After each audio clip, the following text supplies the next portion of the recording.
Olá pessoal, tudo bem com vocês? No vídeo de hoje vamos falar sobre a Aure 3, alguns pontos interessantes que podemos observar aqui na sua demonstração de resultado.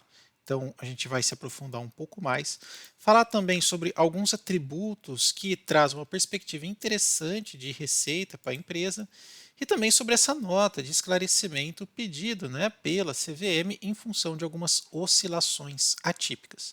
Então são muitos dados que a gente vai trabalhar aqui, eu vou tentar resumir de uma forma assim mais condensada. E caso você seja novo aqui no canal, eu convido você sempre a se inscrever, porque a gente está sempre soltando conteúdos aqui que pode ajudar na sua tomada de decisão. E se no final você achar que essa informação foi útil para você, você pode dar aí o seu like, que vai ajudar bastante a gente aqui. Então vamos lá, sem muita enrolação. Por parte dos analistas, a recomendação ainda continua bem interessante. A Auren Energia é uma ação muito assistida pelos analistas, onde a gente pode até observar aqui que para preço médio alvo deles é R$ 14,61. A gente até pode observar que algumas quedas, especialmente nesses últimos dias, vem marcando um novo patamar de preço aqui para a Auren Energia. Ela operava antes aqui por volta dos R$ 13,00, 13,50, agora caiu para os patamares de R$ 11,50. Nos últimos 12 meses, uma queda de 13%, que já vinha de uma queda anterior também bem assim expressiva, O mercado fechou nesse último pregão em uma alta de 1,4%. É uma empresa que tem no seu cerne, no seu núcleo de decisão e performance, a distribuição de dividendo para os acionistas. A gente pode observar que ao longo dos anos, ou pelo menos desses últimos anos, ela vem distribuindo aí pelo menos mais de 2 dígitos de dividendos, ok? O que você acha? Concorda aqui com os analistas? Recomendação de pelo menos 12, consenso de compra, estão bem esperançosos. Uma coisa que a gente tem que notar, sempre possível ler as informações pertinentes ao relatório financeiro da empresa. Isso você pode pegar no próprio RI, não só aqueles resultados condensados que a gente pega na plataforma, mas também a carta onde eles destrincham, ou seja, colocam em detalhes um pouco mais sobre a empresa. E aqui eles vêm falando um pouco sobre esse último ano de 2023, finalizando o quarto trimestre, fala um pouco sobre o nível dos reservatórios interligados, que teve uma média aqui de 15 pontos percentuais acima do observado em 2022. Lembrando que ainda 50% do perfil ótimo da Auren geração de energia, advém aí da questão de reservatórios hídricos. Pois é, sim, ela precisa muito do hídrico, embora ela venha colocado aqui, ou tenha observado e investido em outras formas de geração de energia, eólico e também solar. Então, esse aumento aqui fez com que tivesse aqui uma melhor administração desses recursos e também aqui fala sobre o custo médio, olha, o crescimento econômico e as altas temperaturas também influenciaram no consumo de energia, aumentando em cerca de 5,5%. E o valor verificado também aumentou, o leilão do preço médio aqui de 59 em 22 para R$ 72 reais, o megawatts hora. E pois é, então ela também lucrou, uma vez que energia se torna um recurso, vamos colocar entre aspas, escasso, então você tem um aumento da demanda, mais calor, mais energia você precisa, houve também aqui um aumento dos preços. Pois é. Até continua dizendo, com o resultado de maior disponibilidade hídrica, a geração de energia no Porto Primavera em 23 foi 19,6% superior. Pois é. Outra coisa também, representamos um crescimento de 31% em relação a 22 pela entrada de operação dos parques eólicos de Ventos do Piauí 2 e 3 ao longo do ano anterior. Pois é. Então, aqui, apesar de no seu portfólio otimizado 50% hidrelétrico, o sol, parques eólicos, perdão, aqui a gente está falando de vento, também a gente vai falar de sol, eles vêm representando aqui um aumento, no total aqui de energia produzida pela Auren. Outra coisa também importante, entrando aqui na questão, o projeto Sol do Piauí adicionou 58 megawatts à capacidade instalada da Auren. Então a gente consegue perceber aqui um mix bem interessante. Outra coisa, seguimos avançando no desenvolvimento do projeto solar Sol do Jaíba. esse é um outro projeto muito importante que vai adicionar mais capacidade instalada, mais disponibilidade de energia e melhores preços de negociação aqui. Tanto é que quando você olha na apresentação da Auren, quando você vem aqui nos finalmente, aqui, olha, não sei se você percebeu isso, mas se você vem aqui, a grande, vamos colocar assim, o grande propósito da Auren Energia é essa questão aqui, olha, de gestão de clientes, venda de energia, gestão de ativos e tudo mais, tecnologia e inovação, reconhecimento ou conhecimento setorial. Então, tudo isso parte aqui desta lógica de fornecer boa, estável energia com grande janela de disponibilidade para o mercado em geral, ok? Então isso daqui é importantíssimo para a Aure, né? Por isso que ela precisa estar sempre expandindo aqui o seu portfólio.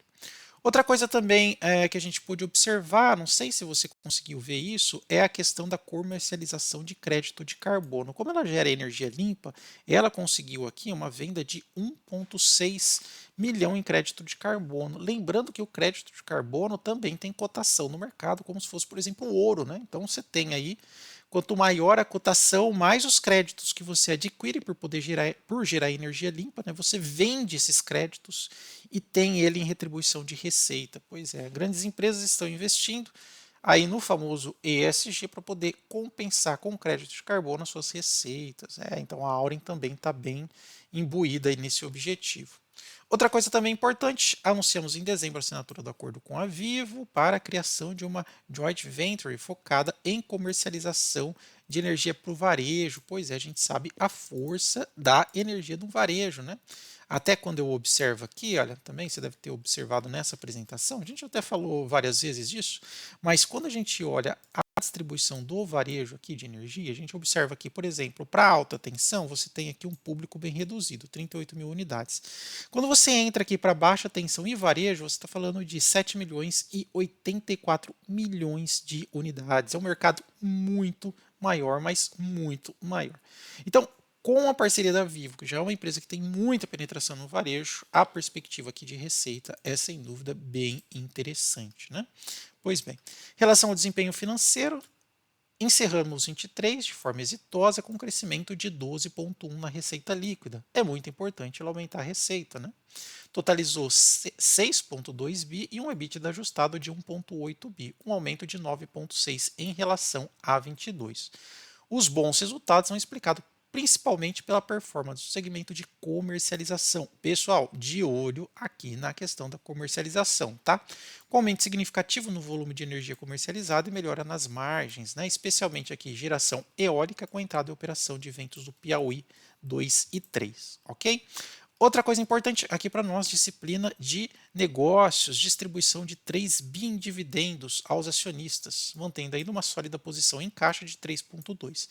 Perceba que essa sólida posição em caixa pode permitir para ela duas coisas, ou M&As ou mais dividendos, né?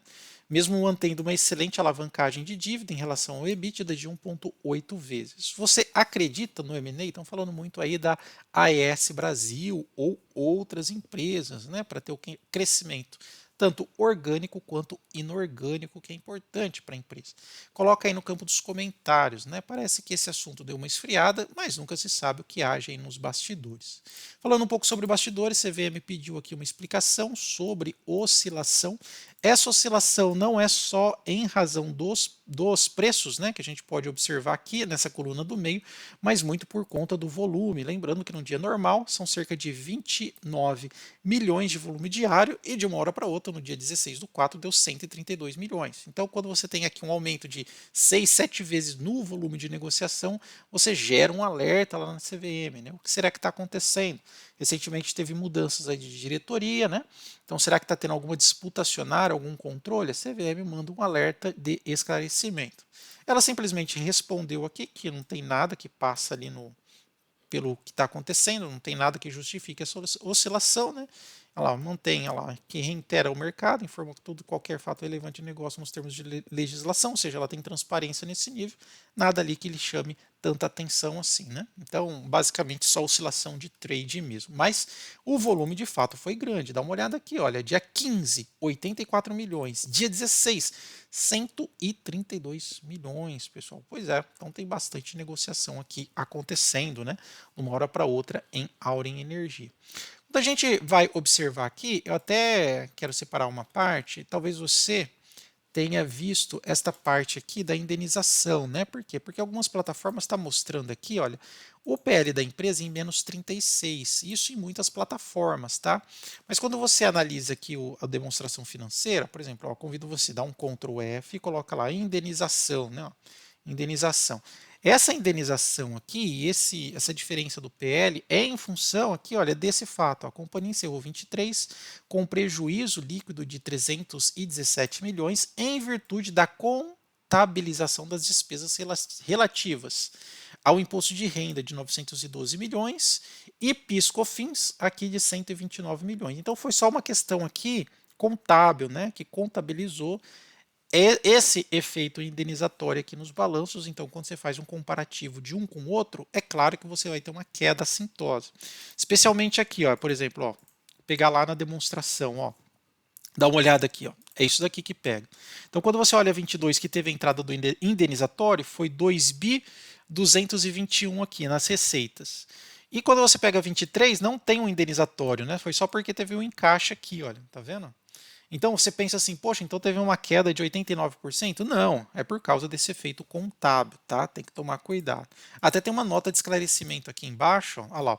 Receitas financeiras, redução de 1,8 bi ou 66%, explicada principalmente pelo efeito do reconhecimento do exercício de 22 de atualização monetária sobre o ativo sujeito à indenização da usina lá hidrelétrica de Três Irmãos, na cifra de 2.400 e do reconhecimento de PIS/COFINS sobre o resultado financeiro, tá? Então, isso daqui foi só um resíduo contábil. Daqui a pouco entra em ordem isso daqui, tá?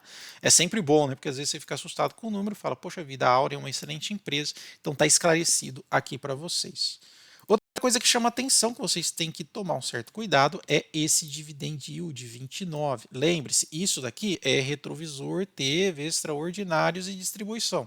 Toma cuidado que nem sempre isso daqui reflete aí, né, o momento atual e também o momento futuro. Uma coisa que a gente pode dizer, Auren está descontada em relação ao seu valor patrimonial, 0,93, com cotações aqui em baixa, né? Então, se você de repente está nessa de aproveitar bons momentos, né? Veja, já foi cotada a R$ 20, subiu a 28, depois no patamar de R$ 20 e agora estabeleceu um outro patamar aqui, que já chegou a 15, agora está chegando no patamar de 11, tá? Você tem aproveitado esses momentos aqui para fazer o seu aporte? Coloca aí no campo dos comentários para a gente debater. E antes da gente seguir aqui, eu quero mostrar para vocês, aqui no nosso painel inteligente de ação, como que da metodologia de Greenblatt e Graham, Auren é vista, né? Então vou pegar aqui, vou colocar, deixa eu só ampliar para ficar mais fácil para vocês observarem. Vou colocar aqui, vou pedir para pesquisar a Auren, né? Então Auren 3. Então, sempre que vocês se deparam com isso, é preciso observar. Então, veja que do ponto de vista fundamentado de Benjamin Graham e Greenblatt, para Greenblatt está cara. Isso daqui, olha, também influenciou o ROI, tá? O ROI e o PL em função lá daqueles efeitos contábeis. Então, mas, se a gente for resumir, para ele tá cara porque, né, o preço teto não tem como calcular por causa que ele está puxando um PL negativo. Isso daqui você pode considerar ou não do efeito contábil. Mas fato é que nesse momento, Auren para a base fundamentada está um pouco complexo de calcular. A gente teria que ver, talvez nesse próximo trimestre, a resolução disso daqui do fator numérico, né? É claro que você pode chegar em contas mais aproximadas, né, eliminando aquele efeito contábil. Aí você pode recalcular, né? Talvez a gente possa fazer um vídeo mais à frente tentando recalcular esse cenário, tá bom? Mas de toda forma, se você quiser vir aqui encontrar outras oportunidades, 2 cliques, pega em Graham somente as baratas e em Greenblatt somente as baratas, pelo menos 72 ações em bons momentos e boas oportunidades de compra, né? Claro, não é uma recomendação, é só um estudo com base fundamentado aqui. Vou deixar o painel aí, o link tanto na descrição quanto também nos comentários, ok? Pessoal, se você gostou do vídeo e quiser uma análise mais completa, coloca aí no campo dos comentários, a gente se aprofunda um pouco mais. E se você gostou do vídeo, não esquece de deixar aquele like e também se inscrever aí no nosso canal. Muito obrigado, até mais, tchau, tchau.